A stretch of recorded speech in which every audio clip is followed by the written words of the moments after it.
Oh, hello again.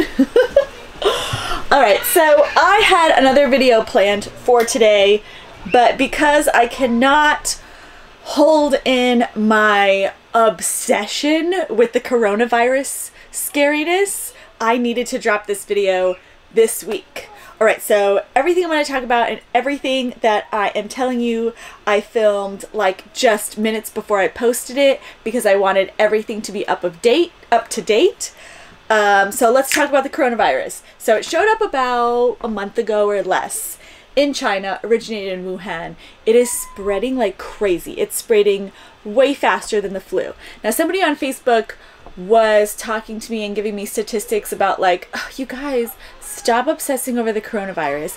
It's just like the flu virus and more people are dying from the flu, and the flu is a way bigger epidemic.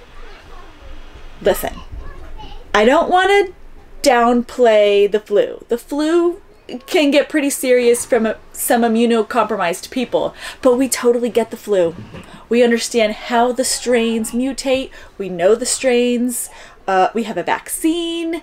We have Tamiflu, which can treat most of the symptoms, and we understand the incubation period. We know exactly how it's transmitted, and we know how to test for it immediately. We know so much about the flu. We know nothing practically about this coronavirus. Have you guys seen Contagion? It is exactly like Contagion. And I'm super freaked out. And I'm a nurse. And listen, I'm not really about robots and artificial technology. That stuff makes me nervous. But when I heard that some of the patients were being treated by robots, I was like, yep, yes, yes, because we don't know how it's transmitted. And the one of the first patients that was hospitalized in Wuhan, all 14 of the healthcare workers that took care of that patient got it. And they were taking all the precautions, contact, droplet, they all wore N95 masks, they all like covered themselves, they all washed their hands before and after. They still got it. Totally freaks me out. So there's a brand new video that came out this morning on ABC News / GMA, Good Morning America, and it was the most up-to-date information, and I want to watch it with you. Now, so red alert. Yep. What do we Red know? alert. Well, at this time, Robin, here's what we know about this virus, because again, it's an evolving situation. We know it can spread human to human. We know as of last night in an article that appeared in the New England Journal of Medicine that it can be spread when someone has no symptoms. They have tested a patient positive with no symptoms. We know that in general, I didn't know that. We've all had a form of a coronavirus. It's responsible for 30% of the common colds. And right now, because they're testing this virus everywhere, it does not look like it's mutated yet. As importantly, Yet. what don't we know about this Right, virus? and Yes, that's more really the importantly. smart questions, Robin, at this point, because there is as much as that we don't know at this time, and these are important facts. Number one, we still don't know how it's transmitted. All right, we have cut. some theories. We don't know how it's transmitted. Do you know what that means? We have no idea how it is spread. So at first they were saying it originated in some sort of wild animal, possibly bat, some type of bird, some type of strain for the bird flu. That's what they were saying at the beginning. But they were like, oh, you have to like eat the meat of the animal. And then they were like, no, you just have to breathe in close proximity. And then they were like, oh, wait, it can be transmitted human to human. That development is just in the last couple of days, because family members of the people that were diagnosed are now being diagnosed with the coronavirus because they were exposed during the incubation period when they didn't have symptoms. And do we know how it's spread? Is it contact, like touching people? Is it droplet, like just like breathing, coughing, sneezing into the air, and then they breathe it in and then they get it? Is it sexually transmitted? I don't know. Nobody knows.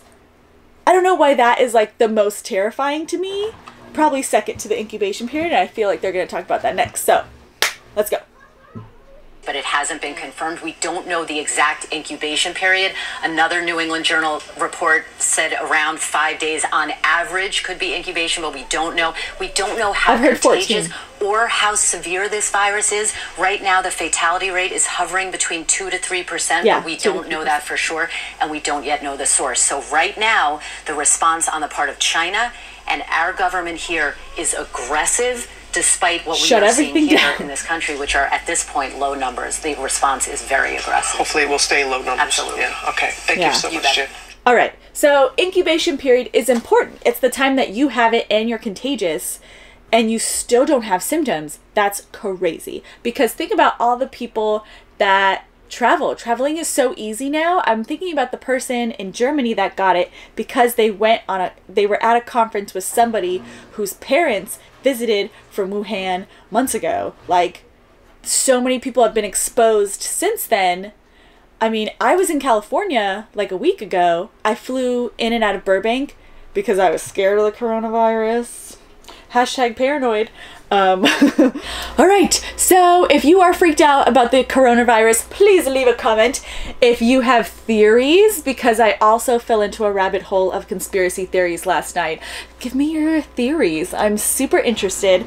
I'm obsessed with this virus just because we know nothing about it and we're discovering new things all the time, and every government has their like top scientists getting together and collaborating. And I know, for example, Canada is like opening all their labs and putting so much funding into just research, like figuring out everything, incubation period, how it's transmitted, can it mutate, exactly how did it originate, because also that's still like a total mystery.